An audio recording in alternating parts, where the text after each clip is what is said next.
انا فاشلة وغبية وعمري ما هنجح في حاجة. انا هقضي حياتي لوحدي. انا اصلا ما استاهلش الحب. لو دي الطريقة اللي بتكلموا بيها نفسكم، كملوا معايا الفيديو للاخر. انا آية ودي قناتي The Conscious Bond، هنتكلم فيها عن علم النفس بشكل عام وعن الوعي الذاتي بشكل خاص، والنهاردة هكلمكم عن جلد الذات. تعالوا اخدكم معايا في رحلة جوه نفسكم بس عميقة شوية. هنتكلم مع بعض عن جلد الذات، ليه بيحصل وبيبدأ امتى وازاي كمان نتخلص منه. اولا، جلد الذات له جذور نفسية عميقة جدا، احيانا بتبدأ من الطفولة. طيب ليه طفل يتربى ان هو يكون عنده جلد ذات؟ طبعا احنا ناهيك عن ان احنا مجتمع يعني بيجلد بطبعه، فده بيخلينا دايما عندنا احساس بالذنب. يعني المجتمع والتربية وكل حاجة في حياتنا بتدور بشكل عام عن تحريك الاحساس بالذنب جوه الانسان، فدي اصلا طبيعة مجتمعية. بس احنا هنمسك دلوقتي الاسباب واحدة واحدة وهنتكلم فيها مع بعض. اولا هنتكلم الاول عن الطفولة. ليه طفل يحصل عنده جلد ذات من هو صغير؟ ده بيكون بسبب انه اتربى تربية قائمة على النقد واللوم طول الوقت. ايه اللي انت عملته ده؟ ليه كده؟ انت غلط، انت غبي، انت ما بتفهمش، وهكذا. طول الوقت بننقد الطفل على اي حاجة وعلى كل حاجة، مع انه طفل. يعني وقع كوباية، انت غبي، انت ازاي تعمل كده، وهكذا. نفضل على كل خطوة لوم لوم لوم، نقد نقد نقد. تاني سبب هو غياب التقبل والاحتواء. يعني ان انا اكون بدي للطفل حب مشروط. لو انت نجحت وجبت الدرجة النهائية انا هحبك، بس لو انت يعني نقصت درجتين لا، انت كده يعني صاحبك ده احسن منك في ايه، وادخل الطفل في مقارنات. والنوع ده من الحب المشروط بيفضل يخلي الانسان يجلد في نفسه، وانا ليه ما كنش احسن واحد، انا ليه اقصر في الحتة دي، ما انا اصلا غبي علشان فكرت في الفكرة دي. عندنا كمان تالت سبب، النشأة في بيئة نرجسية. طبعا لو في احد الابوين نرجسي او كلاهما احيانا، بيكون الطفل طول الوقت الملام على اي شيء وعلى كل شيء. فطبعا احنا كده بنربي طفل عنده جلد ذات بجدارة. ناخد بقى حتة مهمة جدا بتحصل في الطفولة. انت وانت طفل كل حاجة فيك بتتكون منها الصوت الداخلي لدماغك او الانر فويس. طيب الانر فويس ده بيتكون ازاي؟ بيتكون عن طريق الاصوات اللي انت بتسمعها دايما في الطفولة، وبعدين بيكمل معاك لما بتكبر. فعلى حسب الاصوات اللي انت كنت بتسمعها في الطفولة، هل هي كانت اصوات تشجيعية ولا ناقدة طول الوقت، نقد ولوم؟ فعلى حسب الاصوات دي الانر فويس ده بيفضل معاك لما تكبر بيتكلم بنفس الطريقة. بس بعد شوية بينتهي الصوت الأصلي اللي كان بيقولك الحاجات دي، وبيبدأ صوتك انت يحل محل الصوت الأصلي ده. فيبقى عندنا inner voice ناقد لنفسنا، أو يعني بنكون ساعتها بنجلد ذاتنا بنفسنا من غير ما حد تاني يجي يأثر علينا من بره. عندنا بقى تاني حاجة، الأسباب النفسية اللي بتعمل جلد ذات في الكبر. هي أول حاجة منها الكمال الزائد. واحد عنده perfectionism، الشخص بيحط لنفسه معايير عالية جدا، ولو ما وصلش للمعايير دي يبقى خلاص هو كده يبدأ يجلد في ذاته ويحقر من نفسه، ويعني يفضل يكلم نفسه بطريقة سلبية. تاني حاجة بقى اللي هو طبعا الصوت الداخلي الناقد، زي ما قلتلكوا احيانا بيكون اصلا متكون من الاول من الطفولة، وبعد كده بيكبر معانا ويفضل طول الوقت يكلمنا بنفس الطريقة الناقدة. بعد كده عندنا الشعور بالذنب المزمن. في ناس عندها شعور مزمن بالذنب، هو متربي اصلا على الاحساس بالذنب طول الوقت، يعني حتى لما يعمل حاجة كويسة بيحس ان هي مش كفاية. فانت طول الوقت حاسس ان انت مش كفاية، حاسس ان انت المفروض تقدم اكتر. يعني ما انا يعني يعني انا ليه بتنفس معاكم على الكوكب؟ انا اسف على الاكسجين اللي انا هاخده. ففي ناس هي عايشة حياتها كده، خايف طول الوقت، حاسس ان هو طول الوقت عالة على المجتمع. فده برضو من اسباب جلد الذات. عندنا اخر حاجة قلة التعاطف مع الذات. خلينا نقف عند النقطة دي شوية، عند قلة التعاطف مع الذات. لو انت واحد صاحبك جاي يحكي لك مشكلة وبيقولك انا يعني مثلا غلطت، مثلا اتعصب على ابنه، كان في وقت مضغوط فيه وتعصب على ابنه، ردك عليه هيكون عامل ازاي؟ هل هتقوله لا انت اصلا بني ادم مش كويس، انت ازاي تفكر بالطريقة ديت وازاي تعمل في ابنك كده؟ ولا هتقوله هون على نفسك، انت كنت مضغوط، احنا احيانا بنغلط وممكن تعتذر لابنك والموضوع يعدي وهكذا، وتبدأ ان انت تطبطب عليه وتخفف من الألم بتاعه. ليه بقى لما بتيجي عند نفسك في موقف زي ده، نفس الموقف بالظبط، ان انت كنت مضغوط وتعصبت على حد مثلا من ولادك، تبدأ ان انت تكلم نفسك بطريقة بشعة، وتبدأ ان انت تزود قوي من لوم نفسك وتحقير نفسك والحاجات دي كلها؟ ليه ما نعاملش نفسنا زي ما احنا بنعامل الناس التانيين؟ يعني انت لما هتتعاطف مع نفسك ده اصلا هيحسن منها، يعني مش الجلد هو اللي حسن منها.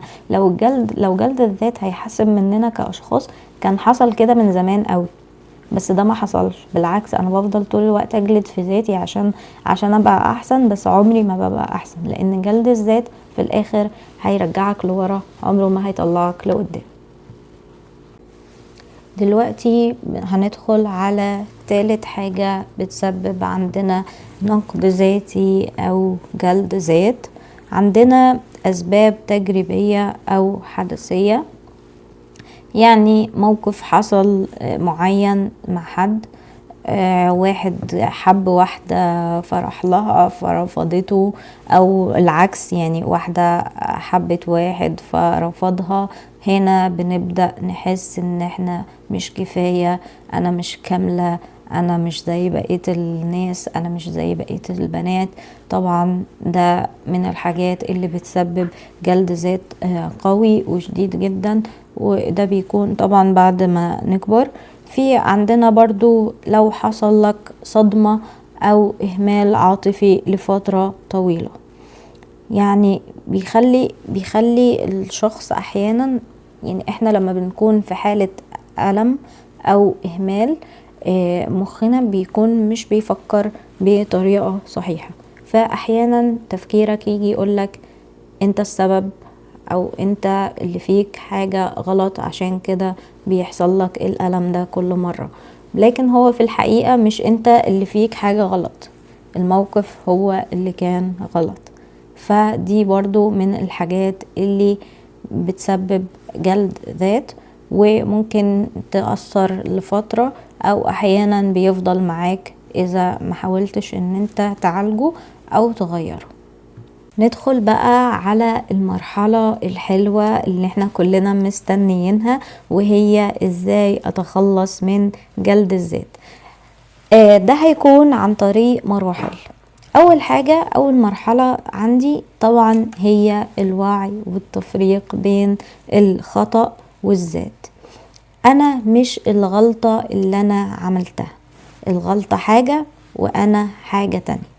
بمعنى انا دلوقتي لما عملت غلطة بكتب مثلا، بجيب ورقة واكتب عليها انا عملت الغلطة الفلانية، بس ده مش معناه اني انسان سيء، لان كلنا بنغلط او كلنا بنعمل اخطاء. فأبدأ ان انا افرق بين السلوك والقيمة الذاتية.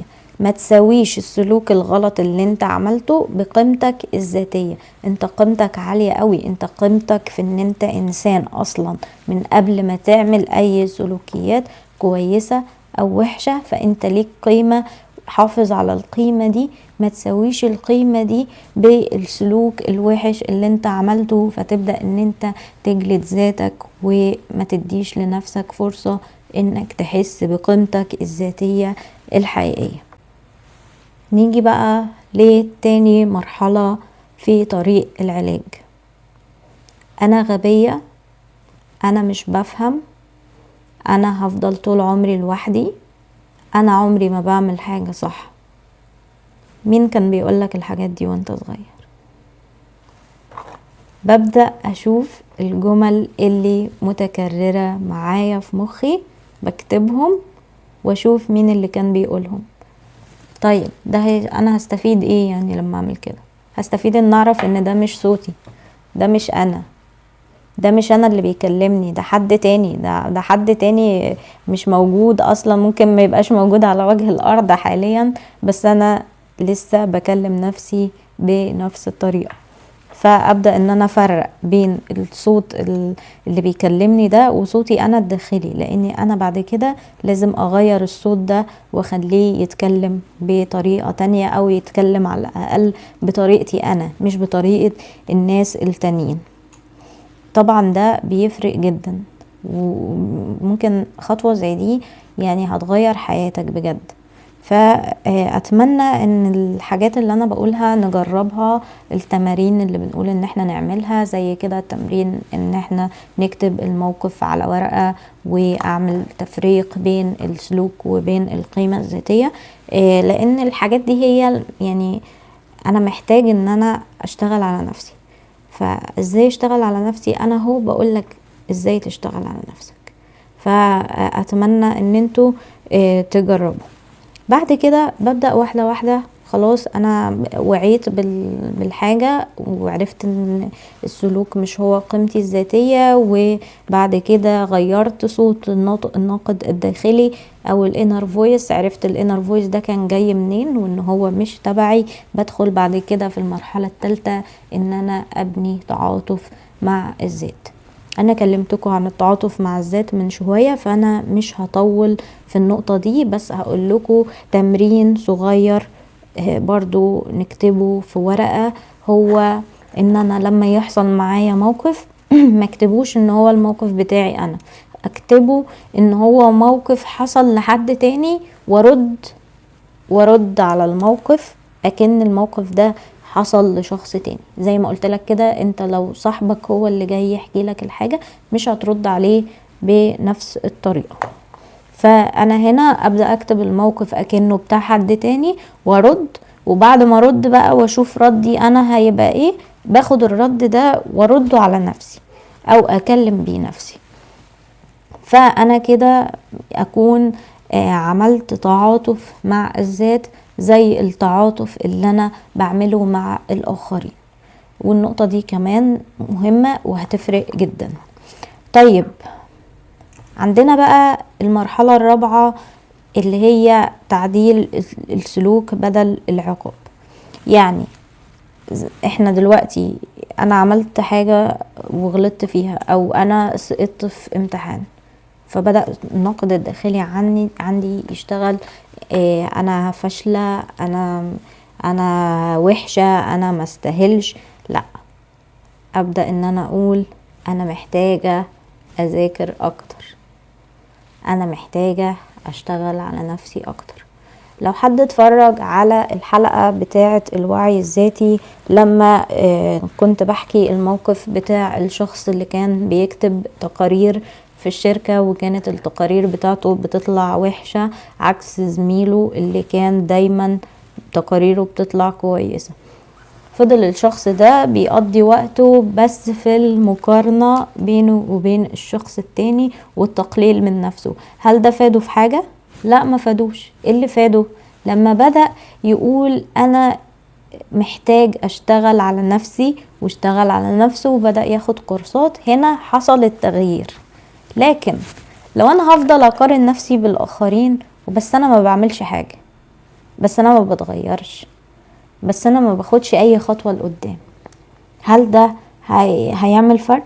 اكيد لا، اكيد عمره ما هيعمل فرق. كان عمل، لو كان هيحصل فرق كان حصل. لو كان جلد الذات هيساعدك في حاجة كان ساعدك فيها من زمان، كان ساعدك فيها من بدري. فاهمني؟ انا كده خلصت الفيديو بتاع النهاردة. اتمنى ان انا اكون وضحت لكم وساعدتكم حتى لو شوية صغيرين في ان انتوا تفهموا نفسكم، تفهموا جلد الذات ده جاي منين. انا بطلب منكم ان انتوا تحبوا نفسكم، وبطلب منكم ان انتوا كل يوم تقولوا لنفسكم انا بحبك حتى لو انتي مش كاملة، انا قبلاكي حتى لو انتي مش احسن واحدة في الدنيا، انا بحبك زي ما انتي. كلموا نفسكم، حبوها عشان الناس التانية تحبها. اشوفكم على خير في الفيديو الجاي يوم الخميس الجاي ان شاء الله. مع السلامة.